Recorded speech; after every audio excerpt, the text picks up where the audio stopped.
Hey guys, thank you for tuning into Grizzly Talk Podcast. Been a minute, but we're back here in the studio. Got your co-host at Mike on the mic. I'm here with at Fire Films, and we got a special returning guest, Sam from FTK. Sam from FTK. Yeah, man. So thank you for coming in, man. Yeah. Thank you guys for having me back. I brought some gifts for you guys. Awesome, man. Let's check it out. Let's see. Nice pockets here. Looks like we got. Those are my type of gifts right there. Let's go, bro.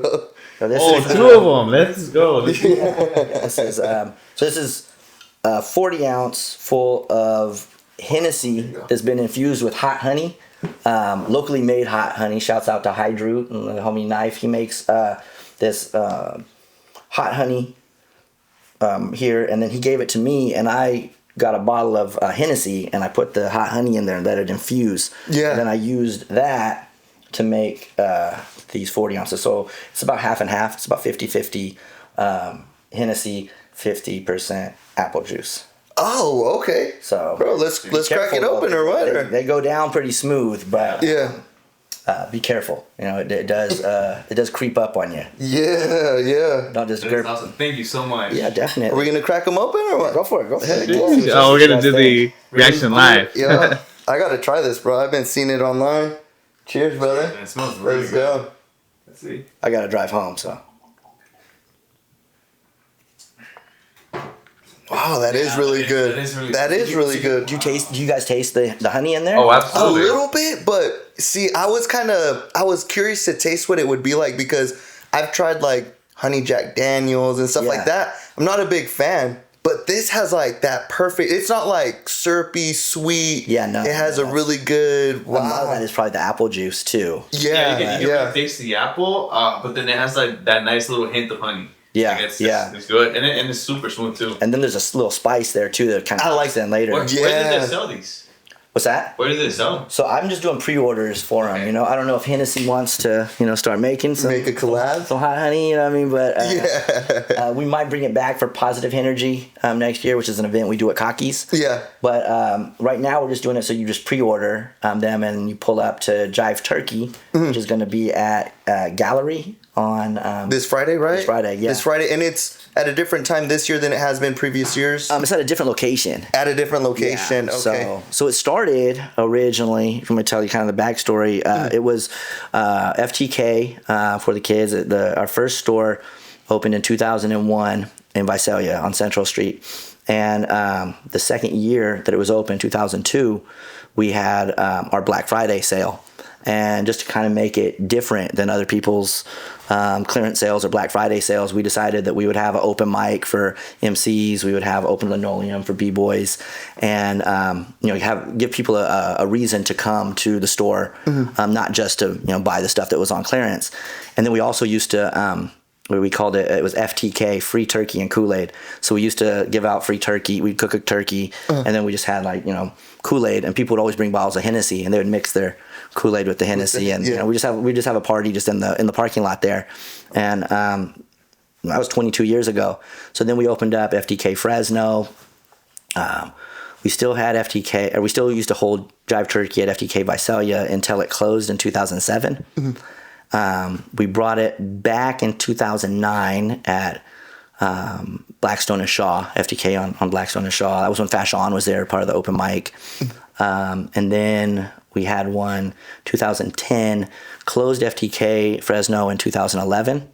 And then I opened up Star Child Archives in 2019. So there was a 10-year space where we didn't have the event, but we brought it back in 2019, and it was there at Star Child Archives. And when we brought it back, we always started doing like food collabs. So in 2019, we did the queso turkey tacos with Bianca from El Premio, and then Mega Texas smoked the turkeys for us, and everybody really loved those tacos. And then the next year, Interesting. Yeah, that's a whole different. And so we always try to do like some sort of unique like spin on turkey. So then the next year, what was that? 2020. We didn't do a food collab that year because that was COVID. So then 2021, we did a collab with, who was 2021? Oh, we did the pizza. We did the Jive Turkey Hennessy pizza with Brickology, 2022 or then the next year we did the Anthony's Tacos. He did that turkey birria ramen noodles. I saw that. Yeah, the double cup. They had I saw a big old turkey and it was like full of like the consume basically. Yeah. He hooked that up. That was super good too. And then last year we did the turkey wings, the lemon pepper turkey wings with Kakis. So every year we kind of change it up and have like a different food collab.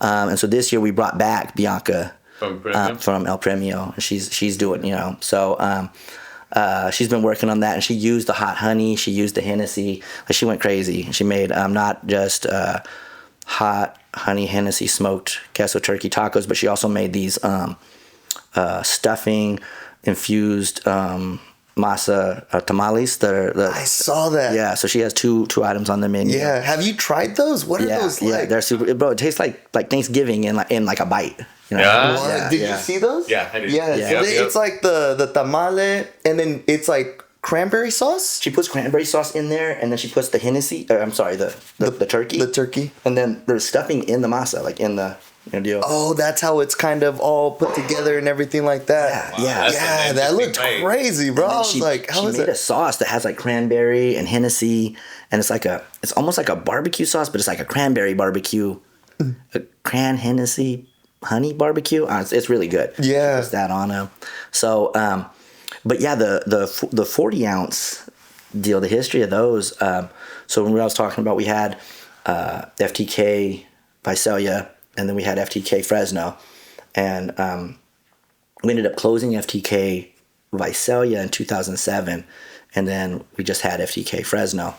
And in 2008, the recession hit, and kids used to sleep in front of FTK Fresno to pay $200 for a pair of shoes, and then when the recession hit, like we couldn't sell $200 shoes for nothing. Everybody wanted to wear Vans. They all wanted to wear Converse. And so I was getting all of these. Nike's kind of like a cartel, bro. Like they're like they own Converse, right? And they're sending me these like super expensive Air Force Ones, and I told them, I was like, hey, like I can't move these right now, like, but hey, why don't you guys give me a Converse account? I can sell like $30 Converse. And they were like, nah, you're gonna move those Air Force Ones for us. And I was like, damn, okay. I felt like I was talking like El Chapo or something. House, yeah. I was like, okay. So like, I'm trying to move like all this product, and I found out that like, at least in Fresno, and like the north end, of Fresno, I found like those customers, like at least back then, putting the shoes like 60% off, 70% off, they still weren't moving. So I was like, man, what happens if I get like just kind of creative? And I did this thing where I called it the 40 for 40 sale. And it was, if you bring in a 40 ounce of your favorite adult beverage, we'll give you 40% off of your purchase. And then if you donate a 40 ounce, your name gets entered into a raffle where you could potentially win all the 40s that we collect during this. That's a genius. That was and so I had the picture from What were you doing with all those 40s? Well, we just had them stacked up in the store. So we had a picture of like the Dr. Dre Nothing But a G Thing video where he goes to the fridge and he like, and it's all full of 40s. So we just had a big old stack of 40s, and this was whenever the foam posits had retroed, like back in, what was this, like 2010, I think. And there was this white lady and her kid, and then he's like, oh, Mom, like, where? She's like, oh, those are expensive. And I was like, ma'am, if you go to the store and you get a 40 ounce, like, you'll get those for 40% off.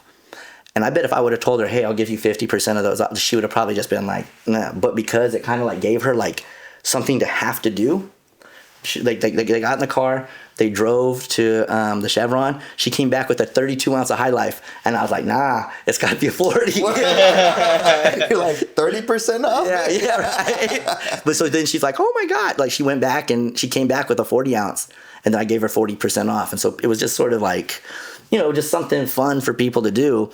And then we were going to have this raffle, and the city came in and they were like, nah, you can't have that raffle. Like you don't have I didn't have a liquor license, or I didn't have a license to sell alcohol.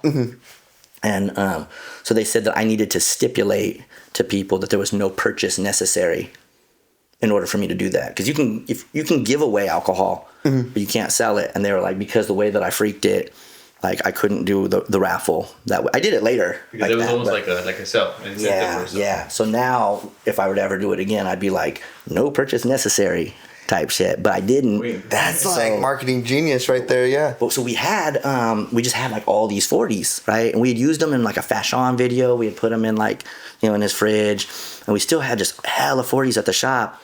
So Dane, a little partner from Sanger, he's a grown man now, but he was the youngster that worked at the shop back then, and he, we always had paint markers and stuff at FTK, and so he was always like doing graffiti and like doing like artwork on 40 ounces, and so we were like, hey, we should do a show called The Art of the 40, where we get people to submit like artwork on a 40 ounce. Mm-hmm. So he did like Bart Simpson. He like people got really creative, like Cuddy, Dorian, Sincere brand, like all these people did like really great pieces on these 40 ounces for this show that we did called The Art of the 40. Mm-hmm. And one of the ones that I made for it was I made a 40 ounce of Hennessy.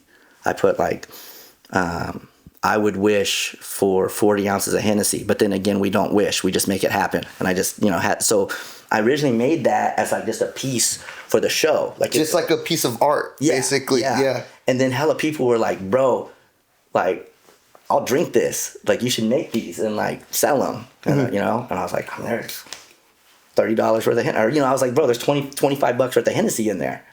And so people were like, I'll pay 40 for it. I would pay for this. Yeah. So. This is good. Honestly, I've sipped just a little bit of it. Now I see why you're saying you're like, it creeps up on you. Look at me. Because it doesn't taste like, it tastes like a beer, like that same like feeling, Does it kind of taste like a hard cider or something kind of?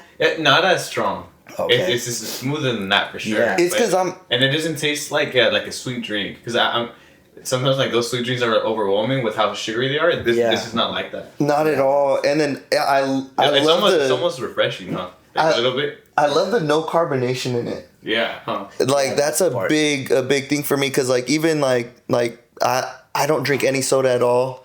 Nothing like that, but it's more because of the carbonation. So I like low carb. You know how you'll taste like I was the weird kid that liked the flat soda. Flat soda? Growing up, I would drink it like, I know, it was just weird, but so like how you said, like the cider, I almost think of like an Angry Orchard. Yeah. But like without the carbonation, it tastes great. Yeah. That's so that's the first time that we've ever like infused it with honey. Mm-hmm. Normally it's just like we've done cran apple Hennessy, and we've done I guess that's the only, we did pomegranate one.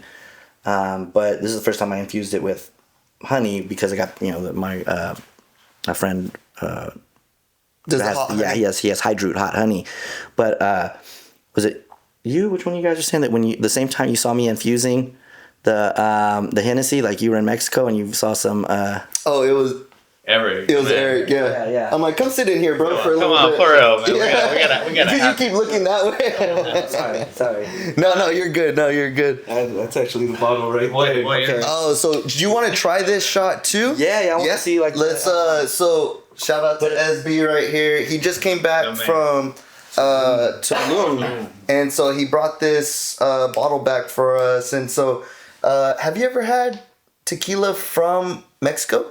I have not. So it's a lot different in the sense where apparently we have some sort of law over here where it has to be mandatory, like 40% alcohol in tequila. Okay. So in Mexico, tequilas range anywhere from like 33 to 38%. I might be wrong on that, but it gives the agave a lot more room. Even that 2% gives that agave a lot more room to kick in, and then so there's no additives or anything like that, and it's a whole lot more smoother. So this, I've never tried this, but this is honey right here. Okay. SB. I like where this is going. Yeah, so like what they said this was from, they said this was like a native drink out there from like a Mayan native or a Tulum native. But yeah, it's infused with like a whole bunch of honey, or just like their way of making it. So, yeah. I was out there looking, and that was when I seen the Jive turkey. I was like, I gotta bring this for sale. Oh, nice, man. Thank you so much. I might have poured a little bit too big, but cheers, man. Cheers. Cheers. Cheers, guys. Yeah, cheers, buddy. All right. Oh, you taste the honey. Yeah. I mainly taste the honey. Yeah. It's smooth. Like literally, I was in Tulum. I sampled it, and right after the excess hill, a whole bunch of bees started it wasn't a whole bunch. It was like one bee, but it started buzzing around me and stuff. I was like, oh my damn. gosh, yeah. But, Felt like Candyman. yeah. Hey, you guys are getting me drunk, man. Well, thank you. That was really good. Yeah, that was good. different. That was great.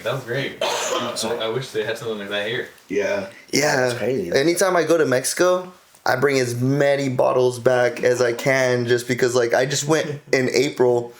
They let you bring 4 bottles back per person. And so there was 4 of us. We brought back 16 bottles.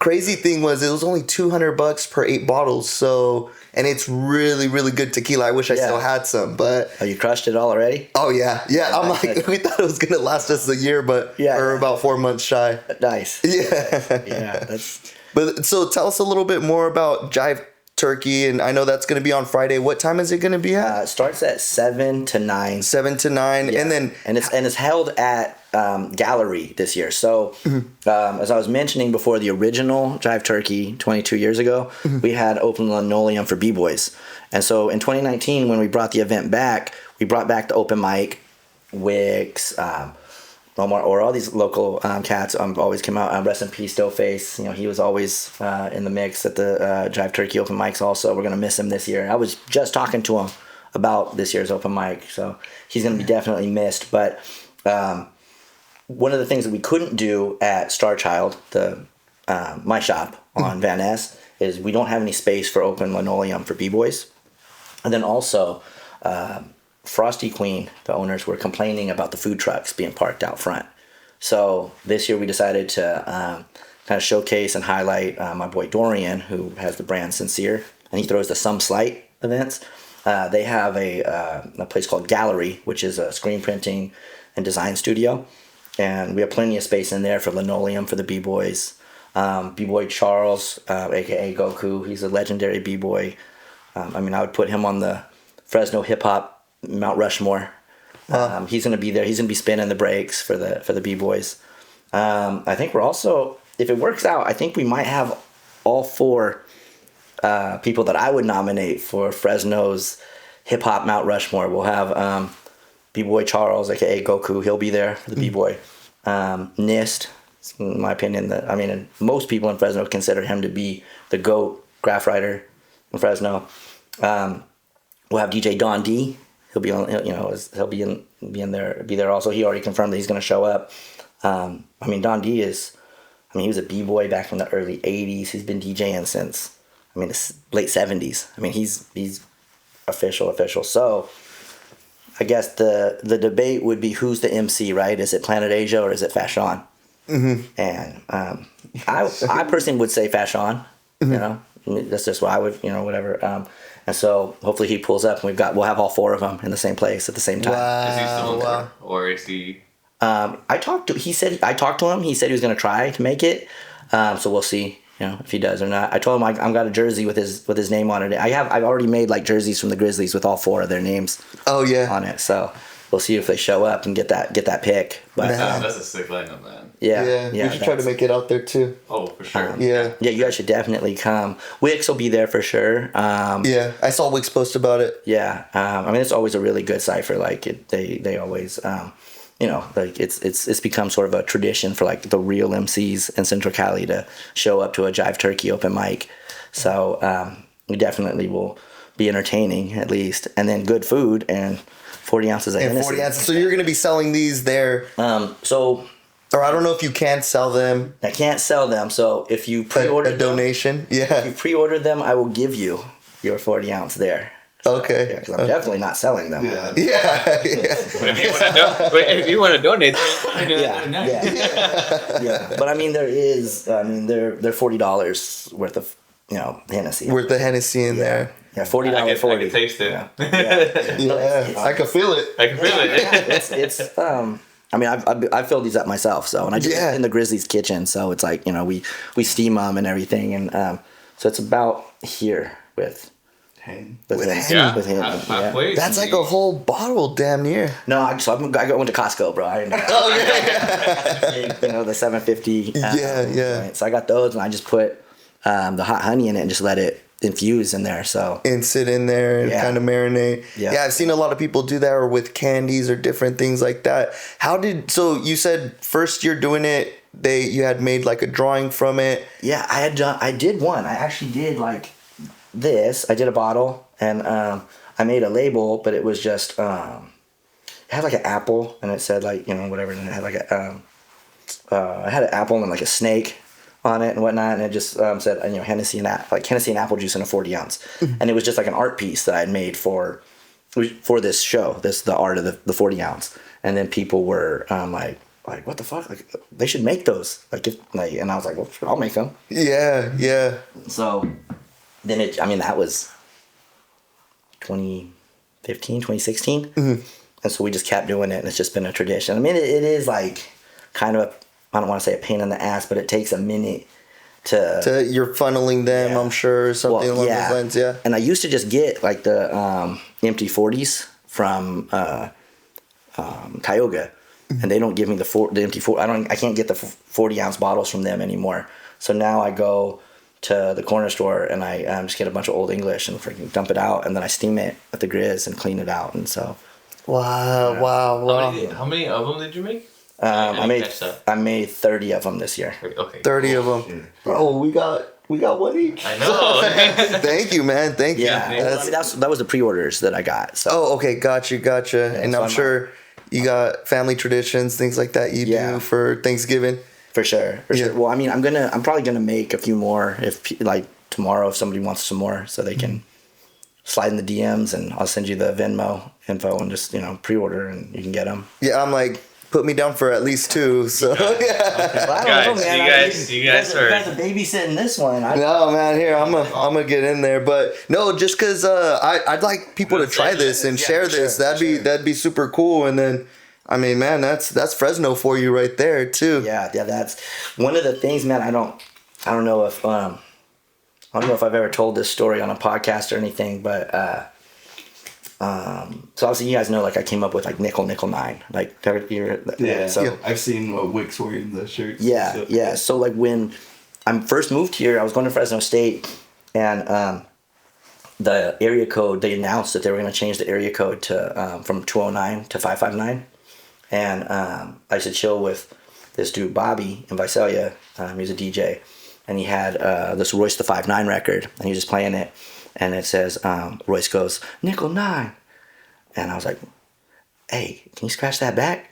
And that fool goes, nickel. And I was like, he goes, nickel 9, nickel 9. And I was like, oh shit. And so I got on my computer and I made I just put like a nickel, and a gun, and then put nickel 9. And I worked at a screen printing shop. So we screen printed them. I used to just sling them out of my backpack. In Fresno State, yeah. And this was before the area code hadn't even changed yet.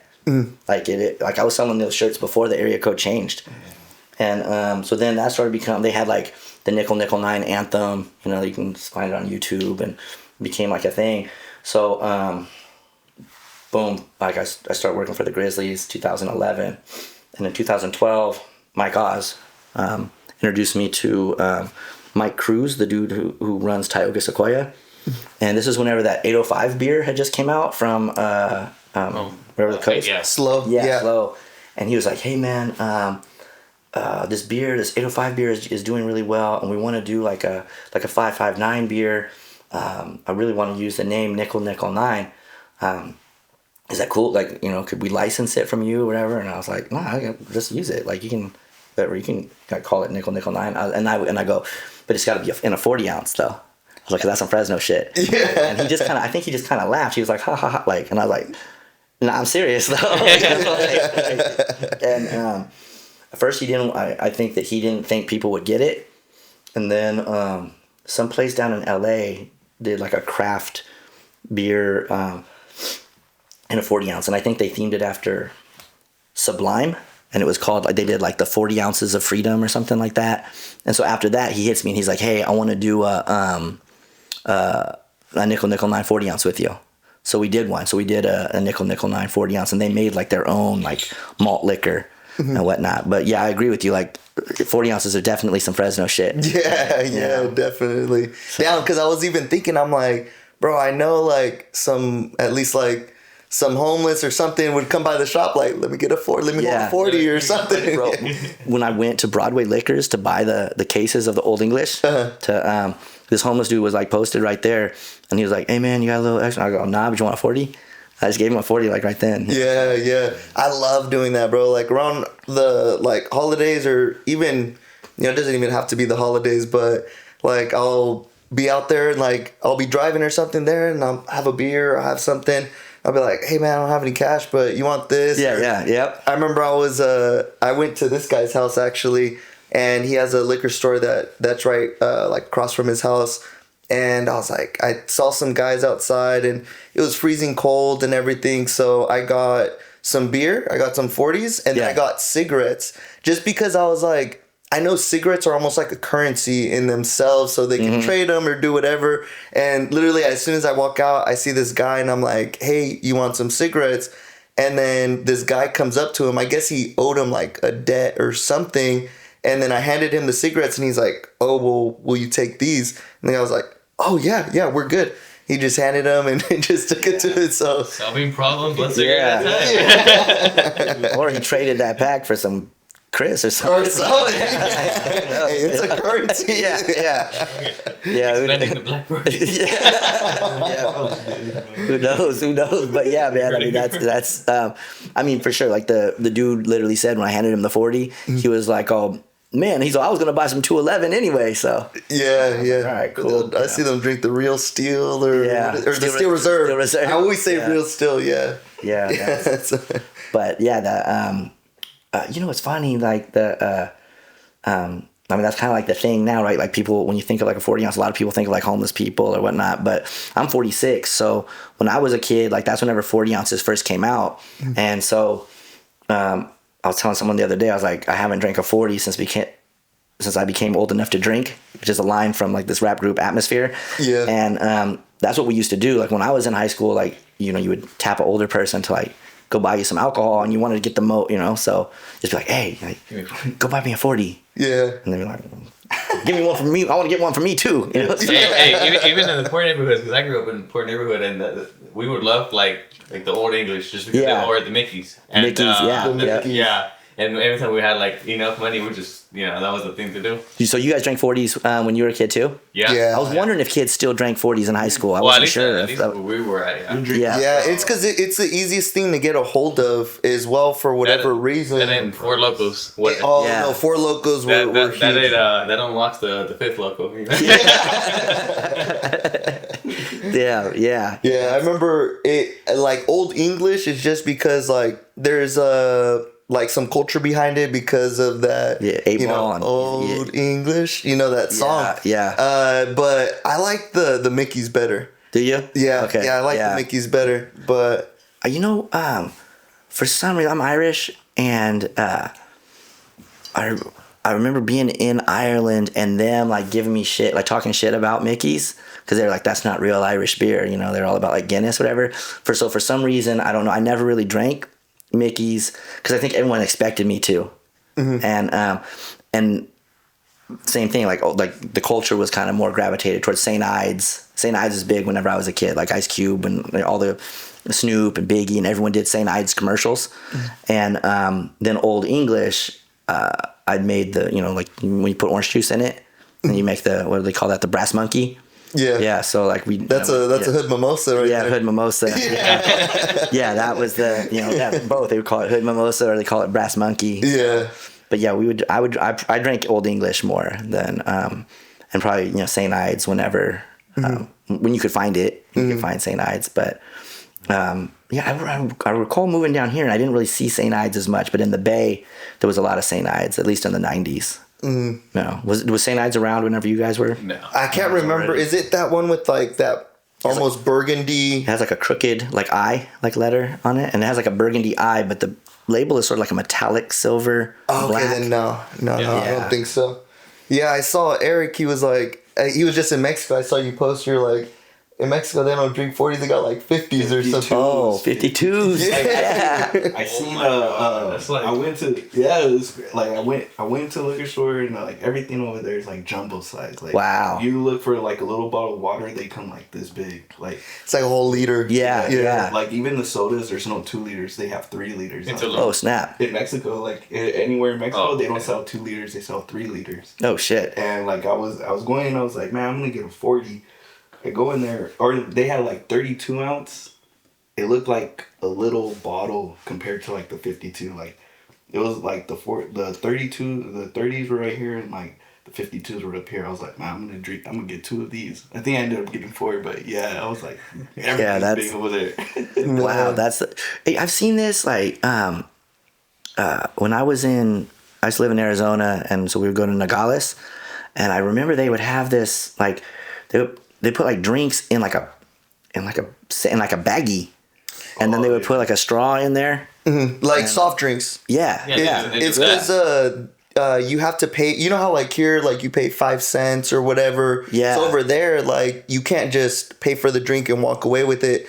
So because they want to hold on to. Oh, okay. So that's why they do that. Yeah, that's why they do that. I didn't know that. Yeah. Or they'll say just bring it back, or like you can order like a bucket like to your house. What? So a soda? No, a beer. A beer. Okay. Yeah. So you can, in fact, a common practice is even in some restaurants that are very traditional Mexican. I haven't seen it around anymore, but if they had like carritos for sale, they'll have like a plastic case next to the trash can. That way you wouldn't throw it away. You would put it there, and then they can collect it. Like those those things that you plastic crates. Yeah, like most crates. I think most taco trucks do that here. Oh, they do. Yeah, but like in Mexico, if you order a bucket, like it's funny because we would go over there and then we're moving around, but we're drinking. So say we hop in the car. So at the end of the day, have to grab all the drink, like all the like cans or not even the cans, just the glass drinks, and then we got to put them back in the bucket, and then they come and pick up the bucket with. Oh, okay. I've seen that. Wait, so it's a bucket full of glass beers. Yes. Oh, okay. Yeah, but you got to turn in all the glass. Okay, I've seen that before. I'm sorry. In my head, I thought they're just like pulling up with a bucket full of beer. Oh, Pull up in a keg. Everybody get the straws. Yeah, everybody get the straws and everything. Yeah. Oh, okay. Yeah, I've seen that for sure. Getting a bucket of beer. You ever like I know you've worked with artists, like I know you do the Taco Truck Throwdown and everything like that. You have any of the artists that like request 40s or anything like that? They usually Larry June requested Hennessy and Ciroc, and I don't know. They usually like on their rider it'll have like a random request of stuff. Mm-hmm. I put some like organic green tea in Larry June's room. When Bone Thugs was there, they had a pretty like standard rider, and I wanted to put a 40 of Old English in, Old English really don't need it, but I didn't. I forgot to. I didn't do it. I'm not gonna lie. I kind of like try to stay away from the artists for Taco Truck Throwdown just because like I'm a big fan of like rap music and just the culture, and I don't like meeting the artists because I'm not gonna say who, but I've met some artists and they were just fucking dicks, and I just like I can't even listen to their music anymore. So I've just decided that like I just always I just had an artist kind of give me a show. I'm not gonna say who, but I was gonna go upstage, and the security guy was like, "Oh, you can't come in," and then the guy passed through to go on stage for whatever reason. Yeah, and he kind of gave me like a. And I was like, "Who the fuck is this?" Yeah. And then the owner came, and he was like, him and Mike are the only ones that are allowed up here. And then I went through anyway. So I was like, listen, there's no reason for that, Well, their security is like sometimes they'll, I was trying to avoid that because I've heard stories about security just shoving camera guys or something like that. But you want to talk about a little recap about Taco Truck Throwdown at all, and like it was a success. You guys tell me, because I've never been backstage at Taco Truck Throwdown. That's like I don't go back there. Like I refuse to. Yeah, I saw you posted that. You're like in the so many years. Like I haven't even been in VIP. I think you did do VIP this year or no? Nah, I don't know. No, nothing. Nah. I stay in my. I mean, I'm there. I have a walkie-talkie, and I'm just kind of like like people, especially my friends are there, and like some of them get mad. They always like, "Oh, where are you? Why don't you come hang out?" And I'm like, "Bro, I have to be available in case something happens, in case like a fire needs to get put out, or I need whatever. You just have to kind of watch over it. I never drink at any event that I'm involved with. So I'm not gonna be drinking at Jive Turkey, or I've never drank at a Taco Truck Throwdown or any of those. Like, because you just kind of have to be there to, in the event that something does come up, you have to be available. Yeah. And so I'm not there to like.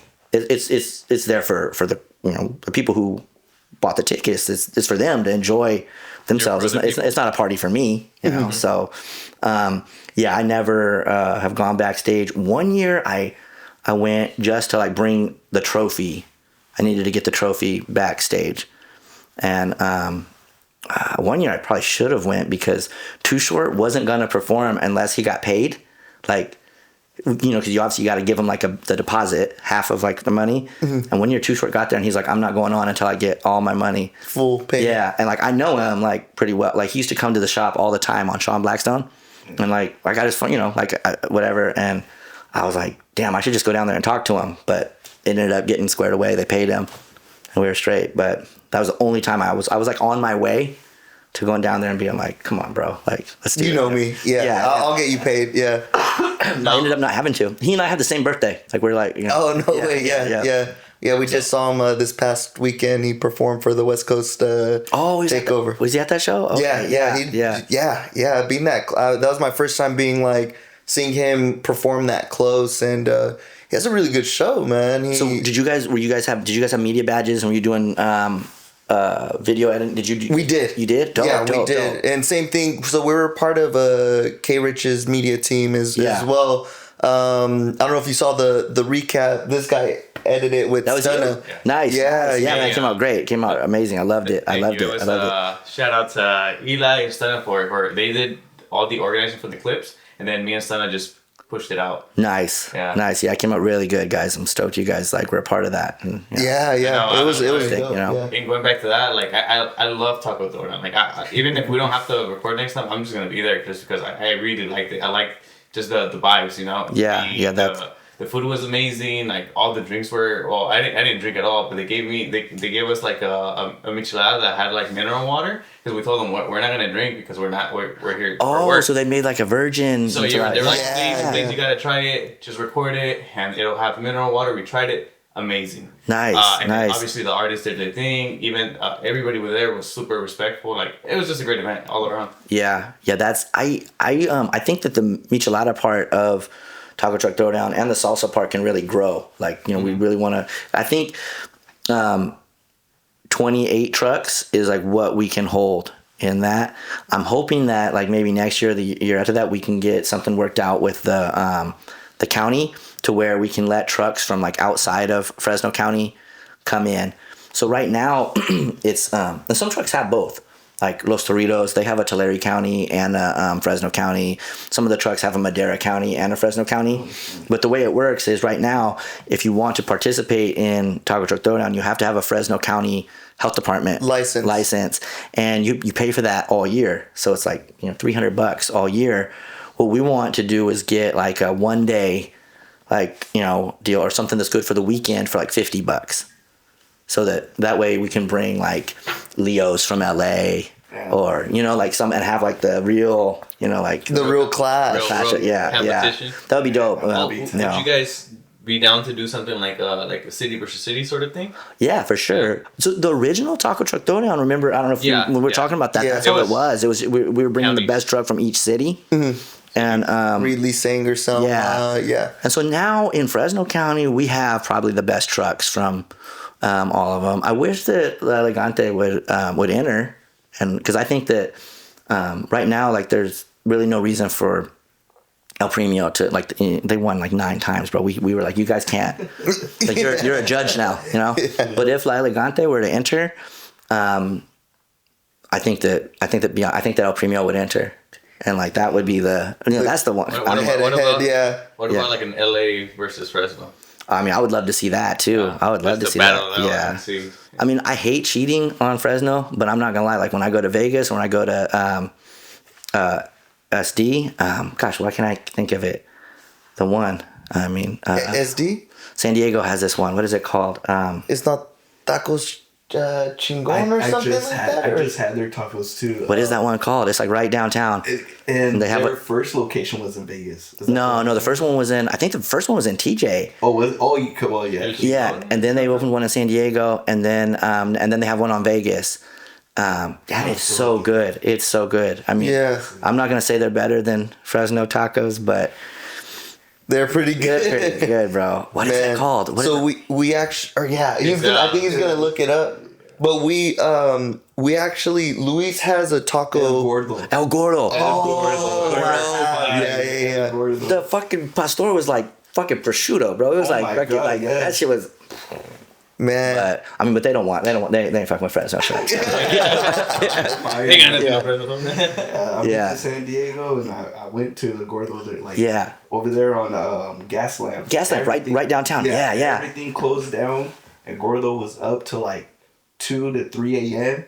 and people were dancing on their tables. There was people outside getting out, and I was like, I'm gonna get some tacos real quick. It gets that lit there. It's so good though. It's super good, bro. Man, we'll have to try it out. There's also this spot. I think I was telling you guys, like, I love, like, me personally, like, I want to go to Michoacan just to eat carnitas. Like, like, I love that style of what is it called? Those tacos, the big metal like bowl. It's a disco. Yeah, and they boil they fry the right in the middle. Right in the. Looks like an upside down hat. Yeah, and they pull like a big old chunk out, and it's just like the fat cap is on it. You know what I'm talking about? Yeah. Like, I like that style, like the Michoacan style of carnitas, and so that's why I love like Los Toritos. Like, they do fire carnitas to me. They're right there on the 99 and then Mountain View, like right there by the Romante and Selma. Those are like my personal favorite tacos. Yeah. I'm gonna check them out. But there's a spot in LA they're from Michoacan too. Fuck, their carnitas are fucking fire. I was telling Jesse, the guy who owns Los Doritos, I was like, bro, this full freaking, I don't know if you guys are from like the same town in Michoacan or whatever, but like, I was like, he's giving you a run for your money, bro. That's the, so. Man, you want to shout out your taco spot? But where's your spot, bro? Oh, Tacos Gomez and my family's taco truck. Your family has a taco truck? They were at Taco Truck Throwdown. Which one? El Carbón? Tacos Acadón. Oh, really? I've seen that one. And I think they only lost by a few votes too. Like, they said that it was one of the closest years. It was. I saw that. It was like within like percent. Like it was like one vote would have like tilted it the other way. Teetered it. Yeah, that's crazy. It was like, and I was kind of I was kind of surprised because their line was super long the whole time. They're the one with the zebra out in front? Yeah, I saw that. The TJ donkey. Yeah. You know the joke, man. Yeah. No, I have some homies that live in San Diego, so we used to go down to TJ like years ago. I mean, I'm talking before, when you didn't even need your passport. You could just walk, back and forth. And I never saw the donkey show, but I did see the zebra. I did see the zebra painted out there, so. Man, all this cool stuff that, you've done over the last, since the 2000s, right? Do you think it started with FTK, or how did you start, like, networking to grow to, like, where you are now? Yeah, I mean, for sure, probably with FTK, because FTK originally was like a graffiti crew that I was in. Oh, you want to talk about that too? Yeah. So I know you're pretty big in the graffiti culture, or you were. Or... Yeah, definitely. That's for sure. Like, my roots I'm from that. I've said, like, everything I know about marketing, I learned from writing graffiti. Like, you start with your name, and like that's your brand. And then you grow it, you develop your style, you develop your your brand voice, and then you're getting up, right? Like, that's your marketing, that's your advertising, that's your visibility. And once you're hitting your tags, and then you evolve to like throwies, and so then you're saying like that's more of your packaging, you refine your product a little bit more, and by the time you're ready to do freights, trains are moving all over the United States. Like, I used to look at that as like, those are my mobile billboards, and that's my that's my advertising there. So just the roots of like how to build a brand and how to market things and get them out to the public, like definitely the fundamental stages for me started as a writer, so but yeah, as a graffiti writer, unfortunately, like I wasn't built for the lifestyle that, I mean, don't get me wrong, I lived the life. Like, I really put in blood, sweat, and tears. I went to juvie for it. Caught some funk with like real gangbangers over it. And where I was living at the time, the gang stuff crossed over into the graffiti world a lot. And like to be a real writer and really like rip your shit, like at first when the, gang dudes were like, would press me, I'd just be like, oh no, like I'm a graph writer, like, and then I started kicking it with some dudes who were like, they were graph writers, but like they were with the shit. Back in the That's like, they were like, some of the stuff I grew up with. Yeah, like the tag banging element started coming into it. I was never in that, but I was around it, and it got to the point where like I was like, man, fuck it, like what's up, And I was like, you know what, I'm not built for this. I'm not a street dude. I'm not, So I basically sort of stopped writing, and I started taking pictures and documenting it, and started making graffiti zines, and we built CentralCali.com, which was originally supposed to be just sort of a hub for people to be able to, have a message board and post their spots online, anonymously, obviously. And then also we created all these different like little forums of like where people could just talk about like different hip hop albums and talk about what they liked about it. There was like a lyricist forum where people could post their rhymes. And so this message board grew, and this was 99, 2000. There was no social media back then, so everybody, like, this message board was like really one of the first times that Central California hip hop culture was really able to like network past the cities. Now don't get me wrong, like, shouts out to like the OGs I'd mentioned earlier, Don D and Charles and Schoolyard and all the people. Like there was hip hop in the park, and there was a place called the Mushroom, little hip hop shop that used to have like open mics. And Fresno definitely had a hip hop scene. Visalia had a hip hop scene. Hanford, Lemoore had like the Ground Zero b-boy crews, but they weren't really networking together because they were all kind of on their own little islands. And when CentralCali.com took off, it was very easy for an MC from Dinuba to interact with a producer from Fresno, and for them to meet up and exchange beats and start working on projects. And so that grew this event that started in Lemoore called Street Rock, which was just like going out to the park, rolling out linoleum. And I remember the first time I went to this event, Street Rock. It was in Lemoore. There were these Filipino b-boys called Ground Zero. They were throwing it, and they were like, man, they just had like a boombox and they're playing music. I was like, man, I wish we could get a permit and get some power to have turntables. And I just busted out a screwdriver, and I went and unscrewed the light pole. The light pole, yeah. And I pulled the power out, and everyone's like, oh shit. And they're like, only a white boy would do some fucking. I pay taxes. This is my power too. But like whatever. So they, tables came out, and then there were some dudes there that I knew rapped, but like they didn't have a mic. So the DJ's headphones, we plugged that into the mic part and just rapped into the headphones like as a mic, and had MC battles. And so we just started growing these street rock events, and then also the CentralCali.com was growing at the same time. So all these people from this like culture were kind of converging, and at one point we ended up having like 10,000 registered members on CentralCali.com, just people interacting. Mm-hmm. And so we decided to put a store section on CentralCali.com. Mm-hmm. This dude, DJ Bobby Noggle, he was a DJ from Visalia, and he was in these record pools. So he would get all these records, because before the internet really, the only way that you could hear about new music or like underground music was on mixtapes. Mm-hmm. So he would have this mixtape from all these records that he was getting sent, and he would put like, Eminem before Eminem was signed to Dre, and Mos Def, and Atmosphere, and this dude from Chicago named Kanye West. Like he was putting all of that stuff on his mixtapes, and his mixtapes were called For the Kids. And I was like, damn, my graph crew is called FTK. Mm-hmm. So we just like we decided that we're going to open up a store to warehouse all of our stuff called FTK For the Kids. Mm-hmm. So that was our first shop in Visalia, and we didn't really expect it to take off, because we were like, we're just going to ship this stuff out. And we ended up having those events, like those open mics and things like that, and it really just kind of helped I'm not gonna say create. It definitely didn't create the hip hop scene here in Central California, but it definitely linked it. And from that, connectiveness, the synergy, just it grew. Mm-hmm. And so then we ended up moving into a bigger store in Visalia, doing the merchandise for Kanye, which is a whole other, Is CentralValley.com still a thing? CentralCali.com. No, so eventually, like, once MySpace and once, Facebook and once, like, social media, like, people just really stopped using it. And I think Bobby still has it, but I don't know. He just, like, I don't really know what, no one's going to go post on message boards anymore. Mm-hmm. Like, I think Reddit is kind of like a message board. Yeah. But that's pretty much...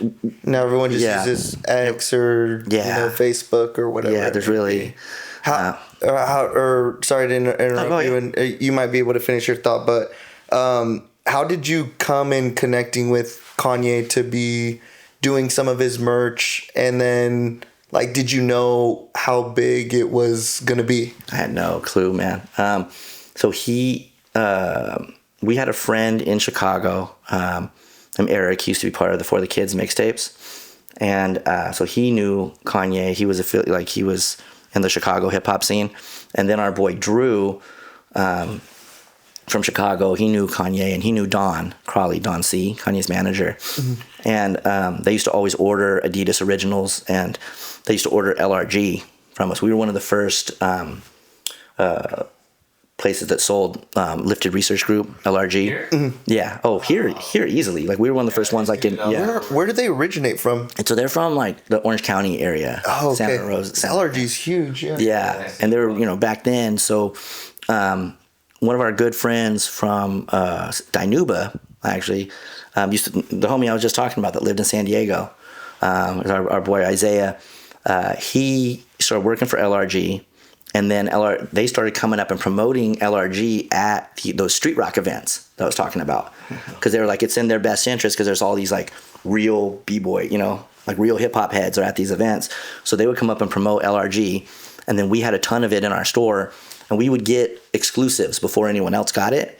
So Kanye's manager was ordering from us, and then we helped connect Kanye with LRG.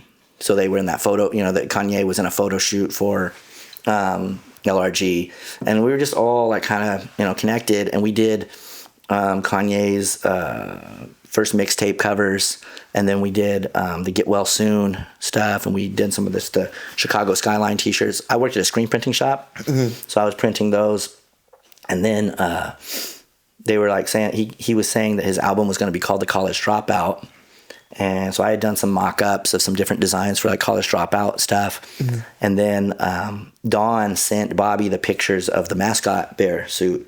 And Bobby came in, and he was like, dude, this right here. And I was like, oh, fuck. Like, Bobby and I both were just like, that's it. Like, we got to make, and because we were all, like, on some polo shit back then, too. I still am, but, we were like, polo heads. Like, the bear, the bear from Polo, too. Yeah. So, like, right when we saw that, we were like, oh, shit. Like, this is it. Like, this bear. And so I did a sketch. I was like, this is going to be, like, the mascot. Like, this is going to be, like, his symbol, And so we did it. I've told this story a bunch of times, but, we sent him the mock-up of the mascot bear logo. And then they were like, yo, we're going to use this for everything. Like, this is going to be our shit. Like, how much do you want for it? And, I was 23 back then. And I was like, $10,000. That's the first thing popped in my head. I think I was thinking like $5,000, something crazy. I was like, let's just see what he says. And then Bobby was like, I was like, yeah, we both were just like, you know what, fuck it, you can have it. You can have it for free. You're the homie. Like, you can have it. But we want you to send us your album cover in a Photoshop file. Like, we want to put an extra page in the album cover and put for fan club information and merchandise, log on to KanyeWest.com. And we had just changed CentralCali.com. That's where you used to have to order. We had, like, the store section on CentralCali.com, and we just created FTK Online, and we had just got a encrypted shopping cart, which is like a new thing back then in 2004. Yeah. And so it's like eBay days and stuff. Yeah. And so people were, like, still nervous about putting in their credit cards, and so Kanye's manager was like, yo, like we don't have a shopping cart on KanyeWest.com. And we were like, well, we just got like the soft, like we have one. So they sent us the HTML code from KanyeWest.com, and then we put it into our like shopping cart. And so if you went to KanyeWest.com and you clicked on store, it actually took you to FTK online /Kanye. And people ordered from us, and we shipped it out of Visalia, but no one knew because it had like the same, you know what I'm talking about, like the same interface, the same feel. Yeah, exactly. As so then we were just shipping just a ton of like his merch, and then that gave us the money to like open up a second store. So we had a Visalia store, and then we had a Fresno store at the same time, and then we got a Nike account from that. We had like an Adidas, you know. So we kind of grew into it wasn't called streetwear. It was just like urban fashion, I guess, back then. Yeah. But there was like, LRG described it best. LRG said like they came to a point where like there was like backpacker, like, you know, and like underground hip hop wear. And then there was skate, and there was like Sean John and like Mecca and like, you know, Echo and, you know, like that type stuff. Mm-hmm. And LRG was like, we came to that fork in the road and we just went straight. Like they did both. Like they found the in between. Yeah, because it is a both sided. Which is why Kanye was perfect for him, because Kanye was both. You know what I mean? He was. Did you experience having the college dropout go so? Like seeing it go viral, so blow up. Yeah. Yeah. So successful, especially throughout the years. I mean, it was. I mean, I did not expect it to blow up. I know, like a lot of people have said this, like. I thought the album was going to flop and they were going to give all the beats to Cameron or someone else on the rock, you know. But because we all knew his beats were fire, right? And then, but I mean, all of us kind of heard like on the mixtapes, like, you know, he dropped like the Miracle Whip line, like Jay-Z, you know, like all of like, I was like, man, he does have bars though. Yeah. And we're like, all right. And then, I probably the first time I was like, oh shit, when I heard It All Falls Down. I was like, oh fuck. I was like, this album's, and like what that was a hit, yeah. And I mean, I heard every song, and we heard the album before it came out, and like we even heard like, you know, the you know, when it still had the Lauryn Hill sample, and we were like, damn. And I was like, Jesus, bro, this album's damn near flawless. Like I was like, might be. This is a freaking really, really good album. Yeah, you know? Yeah, it was. Yeah, and then I was like, you know, I was like, can you do it again? Mm-hmm. And I remember before Late Registration came out, I heard the sample. I heard like the Gold Digger before he had ever like done the lyrics for it, bro. Like he had just heard Gold Digger before he did the lyrics. Oh, as a matter of fact, I think somewhere I have a copy of it where it's him. He sent it to Bobby. So Bobby, the guy that I owned the store with, he went on tour with them. So he's like really like he was way closer, you know, with all those dudes than me. I stayed and like kind of just designed the merch and whatnot, and you know, and he ran the store. But Bobby went on the road and he sold all the merch on tour. Mm-hmm. So Kanye sent Gold Digger to Bobby, and like we were playing it in the car. Actually, Diego Red was in the car with us too, and I think Aaron Hakamian from Grizzly Fest, when it used to be Fashion's manager. Mm-hmm. All of us were in the car, and we hear the she did me money, you know, and then and he didn't have his lyrics in there. He was like, Kanye was basically going no no no no no no no no no no, like he got his flow down. Yeah, he knew, you know, and like I remember all of us listening to that, and we were like, fuck, this song's gonna be fucking huge. Like just from listening to that, we were like, this song is gonna be like the biggest hit of, and you know, still, and they're 20 years later, like that song is. It still plays, yeah. Just the production behind it, the way it starts. Yeah. You got my money. Yeah. My money. And same thing, like when we had heard it, it was a Ray Charles sample, and then Kanye's real good at like if the sample doesn't clear, he'll go get, you know, he went and got Jamie Foxx to sing the, you know. Yeah. So, yeah, man, that's. Did you ever get a meet him or anything like that, or interact? I went to his house and was he a cool guy? Like, was he one of the artists you met that? Yeah, he was super cool. He was super particular about stuff. So, like certain T-shirts and things, like we do like full runs of like some T-shirts, and like nah, like he's very detail oriented about like how he wanted it, how he wanted it, and yeah, and his manager Don C, that guy's like probably one of the coolest dudes like I've ever met. Like he's super cool, man. Like so, but yeah, Bobby spent way more time with him than I did. Like they were on the road, but yeah, we went to Kanye's house, and I mean, went to like one of his like art show unveilings, and been to like plenty like shows and things with them. But I mean, I don't have contact with them at this point. I'm not sure if Bobby does anymore either, but I think Bobby still talks to Don C. I talked to Don C, his manager, maybe like a year and a half ago, or his former manager. No, Kanye is not the one I was talking about that I don't like. Yeah. I just wonder because he's like wild and or just. Yeah, I don't know if wildin's the right word, but you see him out there, and for sure. Yeah, exactly. Yeah, I mean, a lot of the stuff that Kanye was saying is, proven to. Stuff he said about Diddy, stuff he said about some of the politics stuff. I mean, it's all unwinding. Yeah. So. The part that like is crazy to me is like that specific logo you did for Kanye West with the bear. It's like on one of my favorite pair of Babes. It's like collab he did. But then another thing that like blew my mind too is like, so this is like not recent, but like a couple years back, he had dropped like that the like the Donda album, or he dropped one type of album where it was with Mercedes Benz. Yeah. And then I remember watching you. No idea of who you are. I was like, oh okay, I'm like tuned into you and whatnot. And then I'm like. You said your family had. You said your family, your mom or somebody messaged you and was like, "Hey, I have a whole bunch of your stuff in the storage. In the storage." Yeah. And then you actually checked it out, and it was like rough drafts or like it was the Mercedes Benz logo. Yeah, the Miracle Whip shirt. Yeah, the Miracle Whip, and I was like. Well, I had to design that for him, and they had said they wanted it. And this is just kind of like just being young because like, dude, we were young. Well, how old are you guys?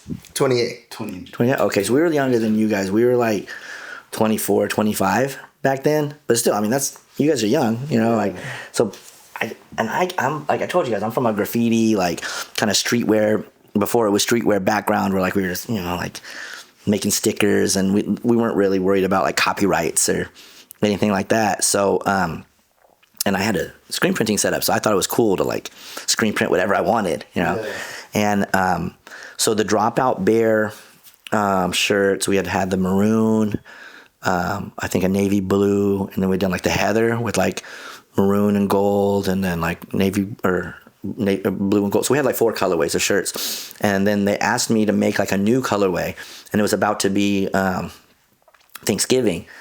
And actually, I remember this. It was November 4th. It was whenever Mac Dre died. And whenever I got the news that Mac Dre had died, I was working on a design, and it was Thanksgiving colorway. And I did it's a black T-shirt, and it's the college dropout design, but it has like the colors are all kind of like mismatched, but it's all like Thanksgiving colors, like maroons and oranges and whatever. And so I had we were on Bobby and Kanye and Dawn and JLC and all those guys were on the tour bus, and I was on my computer in Visalia, and we had AOL Instant Messenger, because you couldn't just, there was no camera phones back then, So I would take a picture of something, and then I would put the drive in the thing, and then I would send it to the, like on AOL. Yeah. And so I would send it. Message. And so I sent him a picture of that like colorway, that the Thanksgiving colorway. And everyone was like, because they had me on speakerphone, but then they were like getting the messages on the computer. And so when I sent that to him, I heard him like, oh, damn, like, that's just dope as fuck. Like, and I don't know if they were just hyped up because I had sent them like, they hella liked that first one I sent them. Mm-hmm. And then I was like, all right, well, check this out. And I went, boom, and I sent him the Miracle Whip design. And I just hear everybody, like, oh, that shit's dope, And then they were like, yo, these are going to sell like hotcakes. And so I was like, okay, boom. Like immediately I sent those files to the printer, to like whatever. And then we put them up on our, our Central Cali, on our shopping cart. Yeah. And then Bobby was always kind of like, he was like the old, like the dad of FTK, And so he called me and he was on the road. They were on tour, and he's like, "Hey man, you didn't actually print those Miracle Whip shirts, did you?" And I was like, "Nah, why? I just photoshopped it." And he's like, "Okay, good, because we don't have the rights to use that. Like we didn't, we could get sued by Mercedes, and plus like, what did he say? I think he's all Kanye, and like they're working a deal with Scion or something right now. Yeah, Toyota. And, and he's like, so like, take that down, like pull that off the website, And I was like, fuck. And I had a whole box of them, bro. I had like 144 of those fucking shirts. So I was just like zipped them up, and then I just paid for those like with my personal, like whatever. I just put them in my garage. I took them home and put them in my garage, and they were there for fucking years.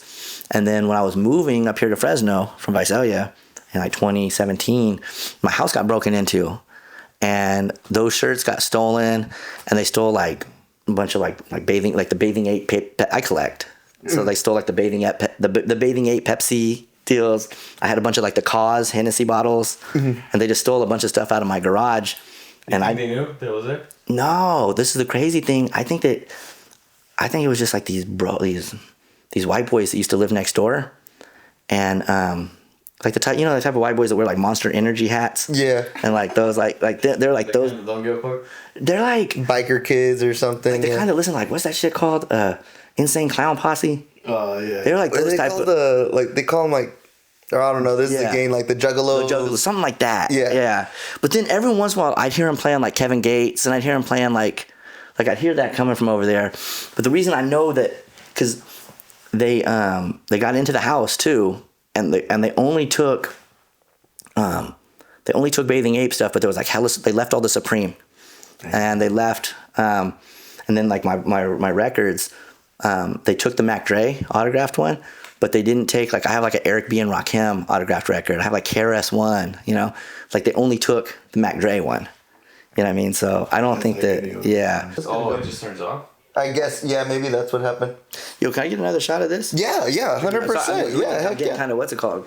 I know, that's all I was like, I texted my girl. I wasn't trying to be rude. I was like, hey, can you bring some waters up? Yeah. And which one was your shot glass? Yeah, I did. I loved it. Which one was I think this one was mine, right? This one?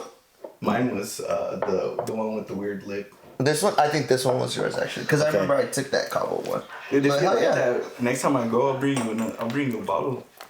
Perfect, man. I mean, that's for my throat. The honey is perfect. So. Yeah, right? Hey, for medicinal purposes, huh?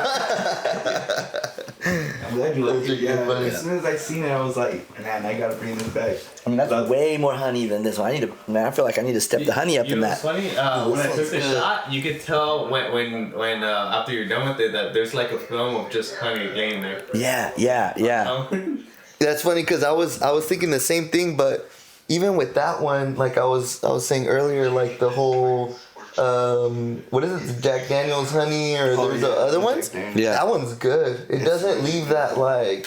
Well, like when I went to Tulum, all of the liquors, I tried like probably like 6 different types. No, I probably tried like 3 different types, but it took like 6 shots, and every single one that I tried, you didn't need a chaser or anything. Yeah, no, you definitely don't need a chaser for that one. That's smooth as hell. And they said that specific bottle, you could put that in your coffee. You could put that in your teas. Oh snap! Yeah. They got it. Some green tea with that right there. Yeah, bro. Yeah. That organic my mom tea, you said? Yeah. Gave me one of those from straight Tequila. You want me to pour you up a little bit more just in case? No, I gotta drive, bro. The actual city. Yeah. And it was just all agave, and it's sweet as it can be, but it's so strong, man. Like, yeah. After 1 or 2 shots, you're like, oh shit. that's for you guys, man. I brought that. Yeah, for you. nice. Yeah, no, well, it's been really good. So, I don't know, did you want to wrap it up with the? Any other questions that you guys had? I just know, freaking Sam from FTK is way ahead of his time. I would tell you, like, I remember, so like cookies.